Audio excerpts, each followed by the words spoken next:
જય શ્યારામ મિત્રો, જો વરરાજાના ભાભીએ થાળી તૈયાર કરી લીધી છે ને. હવે અમે બધાય જઈએ છીએ ગોતીડો લેવા અને ચાક વધાવા.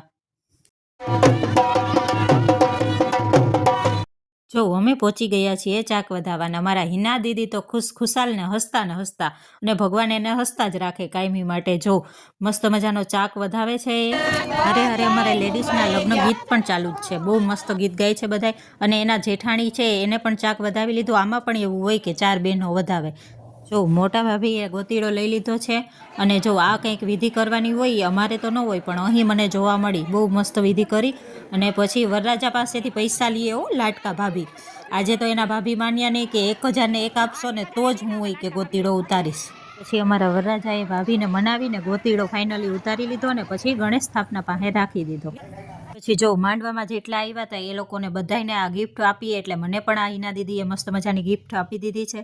જો પછી તો શું ભોજનનો ટાઈમ થઈ ગયો હતો એટલે અમે બધાએ ડીશ લઈ લીધી છે અને તન્મય પણ આવી ગયો તો જમવા અને પીરસવા બે. અને જો થાળી અમારી તૈયાર થાય છે અને અમે બધાએ જમવા બેસી ગયા. અને અમારા આરતી અને રેખા ભાભીએ તો હામે મીઠા મોઢા પણ કરી લીધા. તો તમને આ વિડીયો પસંદ આવ્યો હોય તો લાઇક, શેર, સબસ્ક્રાઈબ. તો અમે બધાએ ફાઇનલી જમી લીધું ને અમે હવે જઈએ છીએ ઘરે.